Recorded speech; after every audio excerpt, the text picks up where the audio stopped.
मनसे अध्यक्ष राज ठाकरेंचा आज वाढदिवस आहे। रात्रीत मनसेच्या कार्यकर्त्यांनी राज ठाकरेंचा वाढदिवस साजरा केला।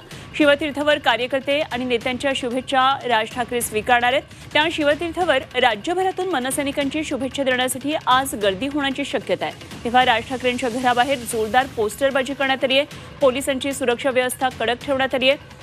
राज ठाकरे यांचा आज वाढदिवस आहे, त्यामुळे मनसैनिकांमध्ये एक वेगळा उत्साह आहे। रात्रीच राज ठाकरेंच्या निवासस्थानी मनसैनिक केक घेऊन पोहोचले आणि राज ठाकरे यांनी मध्यरात्री कार्यकर्त्यांच्या उपस्थितीमध्ये केक कापला। तर आज राज्यभरातून मनसेचे कार्यकर्ते राज ठाकरे यांना शुभेच्छा देण्यासाठी पोहोचतील। मोठी बॅनरबाजी राज ठाकरेंच्या निवासस्थानाबाहेर शुभेच्छांची करण्यात आलेली आहे। तर दादर भागामधून आणि राज ठाकरे यांच्या निवासस्थानाबाहेरून शिवतीर्थवरून आढावा घेतला आमचे प्रतिनिधी मनोज कुलकर्णी यांनी। मनसे अध्यक्ष राज ठाकरे यांचा आज वाढदिवस आहे आणि राज्यभरातून अनेक पदाधिकारी जे आहेत ते राज ठाकरे यांना शुभेच्छा देण्यासाठी त्यांच्या दादर निवासस्थान असलेल्या शिवतीर्थ या ठिकाणी येत असतात आणि या ठिकाणी आत्तापासूनच अनेक पदाधिकारी जे आहेत ते आलेले आहेत आणि या कार्यकर्त्यांच्या शुभेच्छा स्वीकारणार आहेत।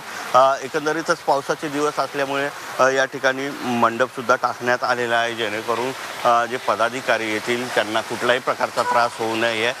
या ठिकाणी अनेक प्रकारचे बॅनरसुद्धा लावण्यात आलेले आहे। हिंदू जननायक, मराठी जननायक, जनतेच्या मनातला मुख्यमंत्री, अशा प्रकारचे हे सगळे बॅनर आहेत। या ठिकाणी जे आलेले काही कार्यकर्ते पदाधिकारी आहेत त्यांनी विशेष भेट अशी ही राज ठाकरे यांच्यासाठी आणलेली आहे। काय नाव आहे आपलं, काय आणलं आहे? पालघरहून आलो आहे मी, तुलसी जोशी आहे। सन्माननीय राजसाहेबांना राजमुद्रा म्हणून आज भेटवस्तू आणून दिलेली आहे आणि सन्माननीय राजसाहेबांचं आमच्या सगळ्यांचे महाराष्ट्रातील जनतेची इच्छा आहे की मुख्यमंत्री व्हावं आणि हाच आमचं साहेबांच्या आदेशाची वाट पाहतोय। कुठला आदेश येतात त्याच्यावर आम्ही ठाम राहणार। राज ठाकरे यांनी भेटायला आले असताना काहीही आणू नका अशा प्रकारचं आवाहन केलं होतं आणि त्याच अनुषंगाने अशा प्रकारची राजमुद्रा घेऊन आलेले पदाधिकारी दिसत आहेत। Video journalist Nitesh Manoj Kulkarni, Zee 24 Taas, Mumbai.